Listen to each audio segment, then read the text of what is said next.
Hello friend, मैं चरण sir आज आपके लिए लेकर आया हूँ बट्टा पर आधारित बहुत ही बेहतरीन ट्रिक। यहाँ से आप बट्टा के प्रत्येक सवाल को बड़े आराम से कर पाएंगे। यदि आपने सबसे पहले बट्टा पढ़ा हुआ है इससे पहले, तो आपकी एक प्रॉब्लम रही होगी कि किसी भी टीचर ने आपको पढ़ाया होगा सूत्र से, जहाँ लिखा होगा अंकित मूल गुणित के 100 प्लस माइनस बट्टा बटे के 100 बराबर विक्रय मूल।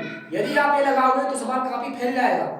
यहाँ हम आपको बताएंगे इतने बड़े सवाल को बहुत ही शॉर्ट ट्रिक में, और वो ट्रिक रहेगी आपकी ऐसी कि आप पूरी यूनिट को, बट्टे की पूरी यूनिट को इस ट्रिक पर आधारित करोगे तो बड़ी जल्दी आंसर निकलेंगे आपके, और पूरी ट्रिक फिनिश कर पाओगे बड़े आराम से। यहाँ पर देखिए हम आपको करना सिखाएंगे। सवाल है, एक व्यापारी अंकित मूल्य को 10% बढ़ाकर निर्धारित करता है। एक व्यापारी अंकित मूल्य को 10% बढ़ाकर निर्धारित करता है और अंकित मूल्य पर 10% की छूट देता है, तो व्यापारी को कितने प्रतिशत का लाभ या हानि हुई? ये रहा हमारा सवाल।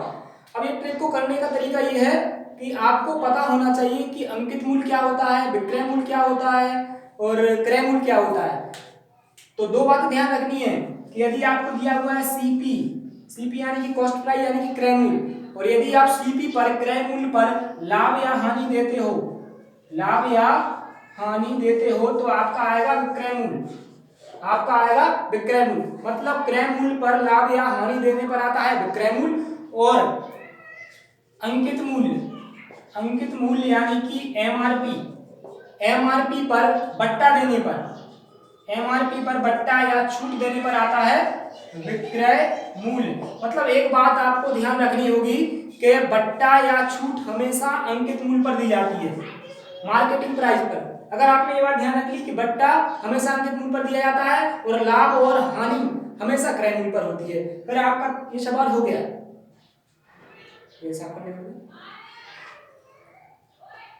बस समझ लीजिए आप, समझ लीजिए आपका ये सवाल बस हो गया।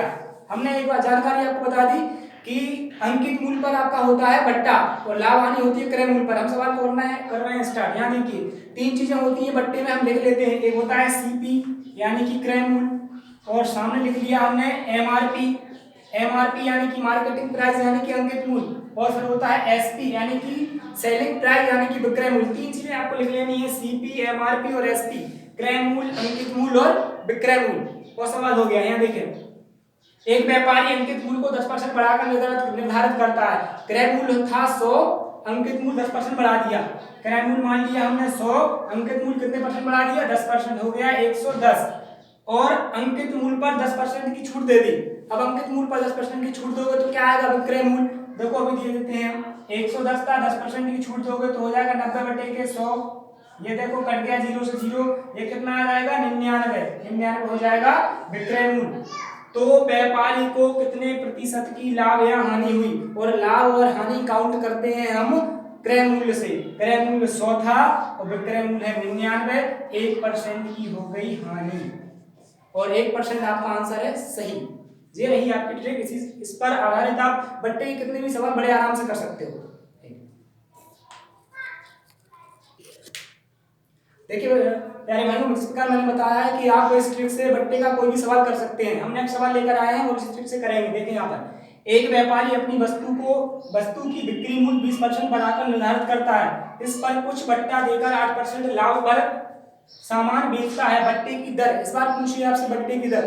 इस ट्रिक से आप कर सकते हैं, क्रय मूल्य निकालना हो, अंकित मूल्य निकालना हो, बट्टे की दर निकालना हो, लाभ परसेंट निकालना हो, कुछ भी कर सकते हैं आप। यहाँ पर देखें वही लिखेंगे आप, सीपी, एमआरपी और एसपी, ये लिख दिया हमने। एक व्यापारी अपनी वस्तु की बिक्री मूल्य 20% बढ़ाकर निर्धारित करता है। क्रय मूल्य हो गया 100, एमआरपी बढ़ा दिया 20%, हो गया 120। अब देखिए बात, निर्धारित करता है इस पर कुछ बट्टा देकर 8% लाभ। अब क्या होता है, व्यक्ति को 8% लाभ हुआ है, और हमने आपको समझाया है कि लाभ हानि होती है क्रय मूल्य पर। कोई व्यक्ति यदि किसी वस्तु को 100 में खरीदेगा और उसको 8% लाभ होगा तो उसने कितने में बेची होगी? तो उसने बेची होगी 108 में, 108 में बेची है। अब हमसे पूछा है क्या है, बट्टे की दर, छूट कितनी दी है?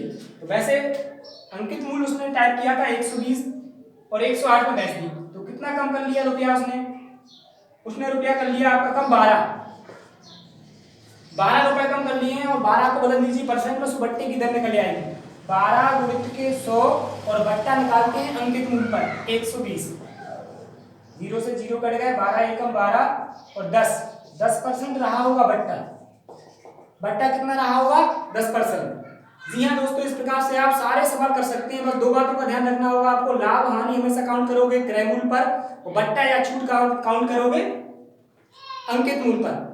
बिल्कुल इस प्रकार हो जाएंगे। इस प्रकार की बहुत सारी क्लास यदि आप हमारी लेना चाहते हैं तो ये यहाँ पर लिखा हुआ है ऑनलाइन क्लास 3 to 4 PM, 3 बजे से 4 बजे तक हमारे यहाँ से ऑनलाइन क्लास चलती है।